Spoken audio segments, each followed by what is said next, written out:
What's up, guys? Getting my cardio in.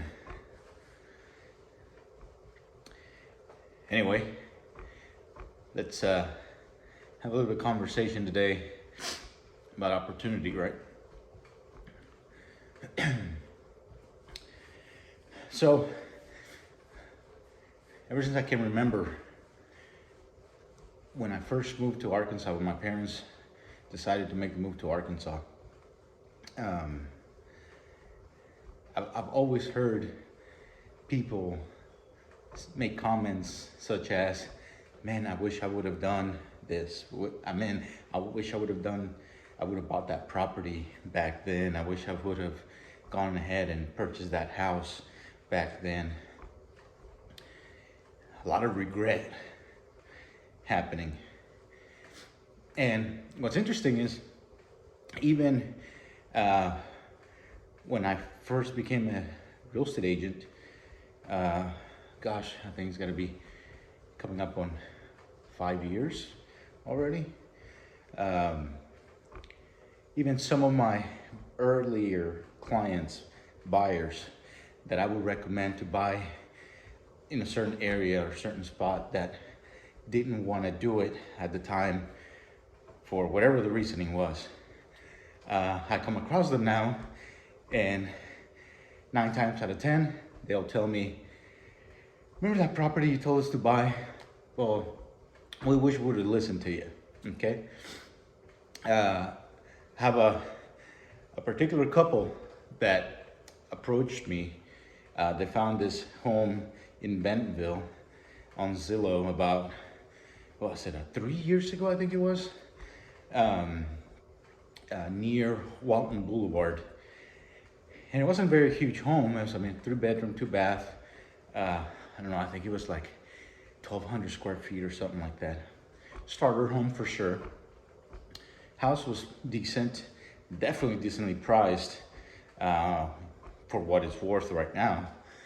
They did the inspection report, and to be honest with you, there were a lot of things on the report, but there were a lot of small, minor things on the report. It wasn't like the roof was about to cave in, or foundation cracks, or air conditioning bad, anything like that. It wasn't anything like that. It was minor stuff, touch-ups,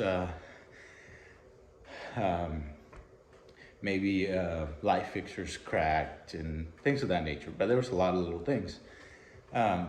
Once the inspection was done, I just to kind of give him peace of mind, I offered to see if a contractor could come by, kind of give him an estimate of what it would cost to fix some of those little issues if they wanted to, or if they wanted to negotiate.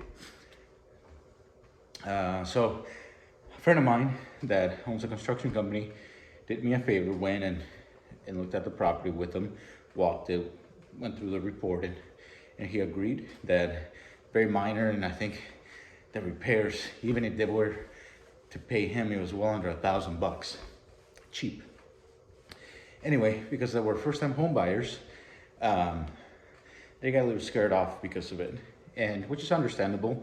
I never want to sell something to someone, or I should say, I never want to force someone, or force a sell, if you will. And I want to force someone to buy something when they've already made up in their mind they don't want to. So they terminated the contract. Obviously, the house went back on the market. This agent sold it. That house is well over $300,000. When they looked at it originally, it was, I think they were gonna get it for like 128 or something like that. It's only 3 years ago. Whoever bought it did a nice job cleaning up the outside, things of that nature.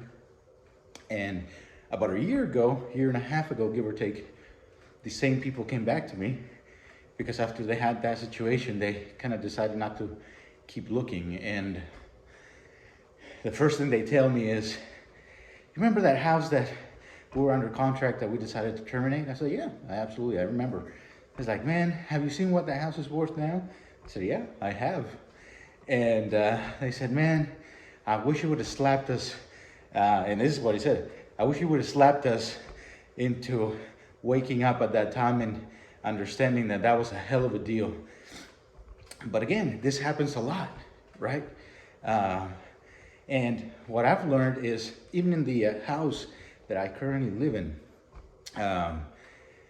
my wife and my sister-in-law happened to find the house as they were walking with the kids, because my sister-in-law lives on the opposite street. And the house was on the market. We were looking to buy, and we scheduled a showing. We came in and we looked at it, and the house needed a little bit of work. Some paint, new carpeting. The backyard had a little bit of a drainage issue. Things that I knew, especially being in the business, that I knew that wasn't that big of a deal. Thankfully, my wife also had the vision to see beyond those things. We got it under contract, and we did the inspection. Some minor things came up, and obviously the drainage issue was the biggest thing. I was able to negotiate it down a little bit more. I think we were able to shave off like $7,000 off the original price. Anyway, we bought it. Didn't move in right away. We spent some money on getting the whole house repainted, cabinets. We put new carpeting upstairs in the bedrooms. The stairs also had carpeting, so we took that off and put luxury vinyl flooring on them, and the little hallway upstairs. We also removed the carpet and put flooring on there. Now the house looks gorgeous. The house is close to double what we paid about a year and some change ago.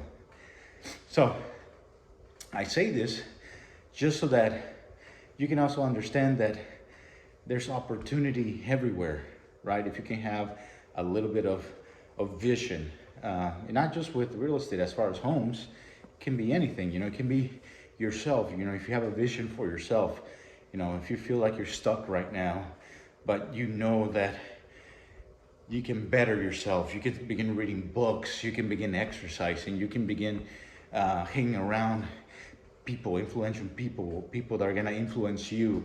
I mean, I'm not talking, when I say influential, it doesn't necessarily mean somebody that you see on TV or anything like that, although it could be someone that starts influencing you in a manner that is changing your mind, the way you think. So those opportunities are everywhere for just about anything. And the best thing you can do is begin looking yourself in the mirror and making a decision every day to do something that's gonna make you better every day, okay? Don't shoot to have these big ambitions of, let's say I wanna have a six-pack in a week and a half. It's not gonna happen. It doesn't happen that fast. But if you take the steps, you diet, you exercise, little by little, you'll start seeing those changes. So opportunity is everywhere to better yourself, to find a good deal in real estate. It's just having that vision and sticking with it. So, what I want you guys to take from this is begin changing your mentality. Read books. I have tons of books that I can recommend to you guys. Audiobooks when you're driving, when you're exercising. Listen to books. There's times that I crush 2 or 3 books a week. And I'm not saying that just to brag. I'm saying that because I get excited when I read a book that I like, that is teaching me something. So there will be a few books that I will recommend to you guys, but I'm telling you guys that if you just start looking beyond what's right in front of you, look at the big picture, you'll start seeing things in a completely different way. So today, go out there and find some opportunity to better yourself, to find an opportunity to maybe get a deal or whatever the case may be. Don't be one of those people that 2-3 years from now says, you know what?